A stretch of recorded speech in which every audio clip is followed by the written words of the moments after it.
코로나19 같은 바이러스만큼이나 전 세계가 같이 고민하고 있는 문제가 기후 변화, 특히 지구 온난화입니다. 이대로 그냥 두면 안 된다는 걸 보여주는 경고성 징후들이 지구 곳곳에서 계속 나타나고 있습니다. 물고기 수천 마리가 떼죽음을 당한 미국부터 보시겠습니다. 홍희정 특파원입니다.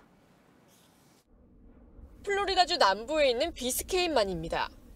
하얀 배를 드러낸 채 죽은 물고기들이 물 위에 둥둥 떠 있습니다. 해안가로 떠내려온 물고기 사체들도 한가득입니다. 물고기 떼죽음에 주민들은 경악을 금치 못합니다. You can smell it all over the neighborhood. 매일 이곳에서 수영하던 주민도 충격에 빠졌습니다. There were islands of dead fish. 환경당국은 물고기 사체를 수습하면서 원인 파악에 들어갔습니다. 전문가들은 믿을 수 없는 광경이 지구온난화 탓이라고 짚었습니다. 평균 바다 수온이 상승하면서 물속 산소가 부족해졌다는 겁니다. 온난화로 녹조 현상이 심해지면서 벌어지는 일입니다. 실제로 비스케인만이 속한 마이애미는 올해 상반기 평균 기온이 126년 만에 최고치를 기록했습니다. 바다뿐 아니라 산도 위험해졌습니다. 온난화로 숲이 건조해지면서 산불도 급증했기 때문입니다. 캘리포니아주 건기의 경우 1970년대 이후 지금까지 섭씨 1.5도 이상 상승했는데 산불은 지난해까지 약 8배나 늘어났습니다. 로스앤젤레스에서 JTBC 홍희정입니다. 영국 스코틀랜드에선 열차가 탈선해서 사람들이 숨지거나 다쳤습니다. 산사태 때문에 사고가 난 걸로 추정이 되는데 산사태가 나기까지의 과정을 들여다보면 역시 지구가 뜨거워지고 있는 탓이었습니다. 자세한 내용은 박현주 기자가 전해드립니다. 승객 12명을 태우고 달리던 열차가 선로를 벗어났습니다. 한 양은 떨어져 나와 산비탈에 나뉜 겁니다. 영국 스코틀랜드 스톤헤이븐시에서 이번 사고로 기관사를 포함해 3명이 목숨을 잃고 6명이 다쳤습니다. 사고 원인을 조사 중인데 산사태 탓일 가능성이 큰 것으로 보고 있습니다. 무너져 내린 흙을 열차가 들이받았을 것으로 추정됩니다. 이 지역에선 최근 천둥과 번개를 동반한 폭우가 자주 내려 도로가 물에 잠기고 곳곳에서 산사태가 일어났습니다. There was about a month's worth of rainfall in a very short period, which undoubtedly aggravated the problem there. 이런 폭우는 폭염과 만나 사태를 키웁니다. 뜨겁고 가문 날씨로 굳어버린 땅에 비가 내리면 흡수되지 못하고 갈 곳을 잃어 갑작스런 홍수로 이어질 수 있다는 겁니다. 실제로 올해 영국 폭염은 역대급입니다. 런던은 60년 만에 최고 기온을 기록했습니다. 엿새 연속 섭씨 34도를 넘었는데 1961년 이후 처음 있는 일입니다. 사람들은 해변으로 뛰쳐나가고 윗옷을 벗고 공원에 누워버립니다. 동물들에게도 꽁꽁 얼린 먹이를 줘서 열을 식혀줍니다. 유럽 전역이 비슷한 상황입니다. 스페인도 65년 만에 40도 이상의 최고 기온을 기록했습니다.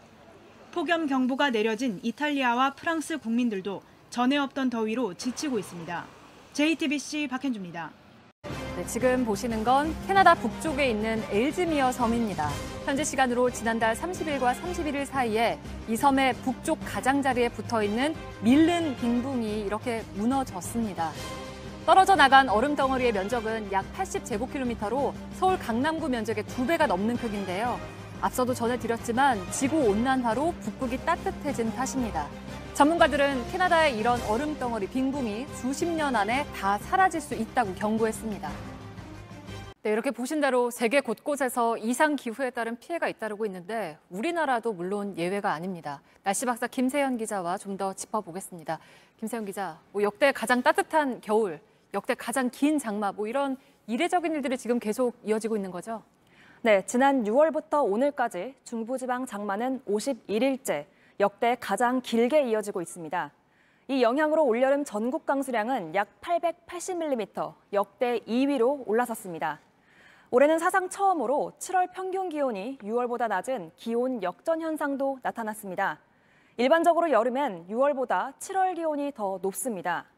때이른 폭염이 찾아오면서 지난 6월은 역대 가장 더운 6월이었는데요. 때문에 올여름 역대급 더위가 찾아오는 거 아니냐는 걱정도 있었습니다. 하지만 보시는 것처럼 지난 7월은 6월보다 기온이 더 낮았습니다. 네, 그거는 왜 그런 겁니까? 7월은 왜 기온이 그렇게 낮아진 건가요? 네, 시베리아 이상고온 현상이 가장 큰 원인입니다. 시베리아는 지난 6월 평년보다 무려 10도 이상 높았습니다. 여기에 지난 6월 말 동시베리아 쪽에서 발생한 고기압이 이렇게 북극에 정체를 했고 북극의 기온은 빠르게 올랐는데요. 이 때문에 우리나라 북쪽에서 기류가 느려지는 블로킹 현상이 발생했습니다. 이 영향으로 7월에 우리나라로 찬 공기가 이렇게 흘러내려와 머물렀는데요. 그 결과 선선한 7월과 함께 역대급 장마까지 이어지게 된 겁니다. 기후 변화의 영향으로 폭염이 증가하는 것은 물론 폭우도 늘어날 거란 전망입니다. 한 달 반 넘게 가장 긴 장마 기간을 보냈습니다. 지난 6월은 역대 가장 더웠고 오히려 7월이 6월보다 덜 더운 유례없는 경험을 올해는 했는데요. 요즘 날씨에 따라붙는 말이 역대급인데 이제는 이런 극한 기후가 점점 더 늘어나서 일상적으로 나타날 가능성이 큽니다. 이상기후가 정말 무섭다는 걸 이번에 발생한 인명피해로 더 알 수가 있었습니다. 순식간에 불어난 물과 산사태에 그야말로 손쓸 틈조차도 없이 피해를 입었습니다. 그래서 환경단체에서는 이번 비의 이름이 장마가 아니고 기후위기로 불려야 한다면서 앞으로 닥치게 될 위기에 대해서 행동할 것을 촉구하고 있는데요. 우리만의 얘기가 아니죠. 어제도 전해드렸지만 저기 멀리 영국 스코틀랜드 지방에서 있었던 열차 사고가 그저 먼 나라 일로 여겨지지 않는 건 폭우가 내려서 산사태가 일어나서 벌어진 일이었기 때문이었고요. 산샤댐 붕괴 얘기까지 나왔던 이번 여름 기록적인 중국의 폭우, 그리고 일본에서도 비 피해가 상당했고 지구 반대편 유럽에서는 또 지독한 폭염이 이어져서 알프스의 빙하가 녹아내리고 있는데요. 모두 다 지구가 뜨거워져서입니다. 지구가 회복력을 잃게 되는 게 2도가 넘게 올랐을 때고 그래서 전 세계적으로 마지노선으로 삼고 있는 게 지금 1.5도인데 예측되고 있는 시점이 2040년입니다. 그럼 20년 남았네 할 수 있지만 이건 온실가스를 배출해서 이미 지구 온도가 그렇게 올라가는 시기고요. 그 전에 우리가 뭘 할 수 있는 시간은 사실 많지가 않습니다. 지금 속도대로 우리가 배출을 하면은 향후 8년 뒤에는 1.5도에 도달하는 온실가스는 다 배출하게 되고요. 지금 남아있는 시간은 10년도 안 남았습니다. 네, 그렇다면 지금 뭘 해야 할지, 왜 이렇게 홍수가 났는지, 홍수 피해를 키운 게 누구 때문인지도 물론 해결책을 찾아야 한다는 점에서는 필요할 수 있지만 그렇게 책임을 놓고 싸우는 것보다 더 앞서서 해야 할 일에서도 이 전문가는 말을 했습니다. 홍수 끝나고 복구되고 시간 좀 지났다라고 해서 이제 마음 놓아야지 하는 그런 상황이 아니라 시민의 실천을 넘어서는 국가와 정부, 기업의 제도적인 대응이 저는 아주 필요하다라고 생각합니다. 네, 코로나19 같은 감염병과 함께 이런 이상 기후들도 유례없는 이란 말이 무색해지는 일상이 앞으로는 될 수도 있습니다. 아침엔 라이프였습니다.